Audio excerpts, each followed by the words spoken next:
चीन की सीमा पर तैनात जवान क्यों नहीं रख सकते हथियार? भारत और चीन की सीमा पर भारतीय जवान मुस्तैदी से तैनात रहते हैं और अपने अपने देश की सुरक्षा करते हैं।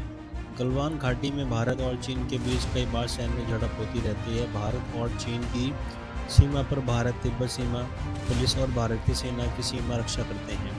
पूर्वी लद्दाख में गतिरोध के बाद भारत ने हाल ही में सीमा पर अपनी सैन्य उपस्थिति को मजबूत किया है। भारत और चीन की सीमा को LAC यानी कि वास्तविक नियंत्रण रेखा कहा जाता है। हाल ही में भारत ने सीमा पर अपने 10,000 से ज़्यादा सैनिकों की तैनाती की है। लेकिन क्या आप जानते हैं कि चीन की सीमा पर तैनात जवान हथियार क्यों नहीं रख सकते? इसके पीछे है कई नियम। भारत और बॉर्डर पर चीन क्यों नहीं रखते हथियार का इस्तेमाल? आज के करीब 2 साल पहले और चीन की सीमा का एक वीडियो सामने आया था जिसमें दोनों देशों की ओर से सैनिक हाथापाई करते और लाठी डंडों से लड़ते नजर आए थे।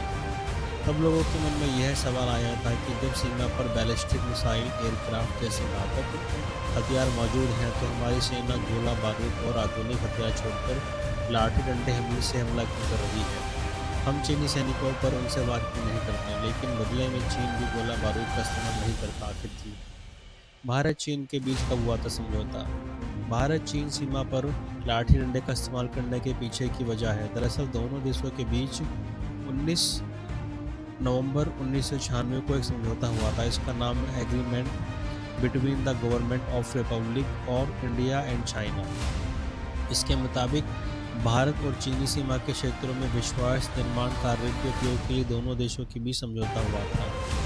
क्या है समझौते में? आर्टिकल 6 के तहत इस समझौते में कहा गया है कि भारत और चीन दोनों पक्षों में कोई भी LOC के 2 किलोमीटर के दायरे में गोली नहीं चलाएगा और ना ही खतरनाक केमिकल, ना कोई बम विस्फोट और ना कोई अन्य हथियार का इस्तेमाल करेगा। हालांकि यह स्मॉल आर्म्स फायरिंग रेंज में सेना के अभ्यास के लिए लागू नहीं होता, जो कि रूटीन फायरिंग है। इस आर्टिकल का दूसरा पॉइंट कहता है कि अगर विकास कार्य के लिए ब्लास्ट करने की ज़रूरत पड़ती है, जैसे कि सड़क बनाने के लिए पहाड़ों में विश्वास किया जाता है, तो सामने वाले देश को इसके बारे में बताया जाएगा, जिससे कि युद्ध या कोई गलतफहमी न फैले। इसीलिए अगर LC के 2 किलोमीटर के अंदर ब्लास्ट करना होगा तो बॉर्डर पर्सनल मीटिंग या फिर डिप्लोमेट चैनल के जरिए बताना भी पड़ेगा पहले से।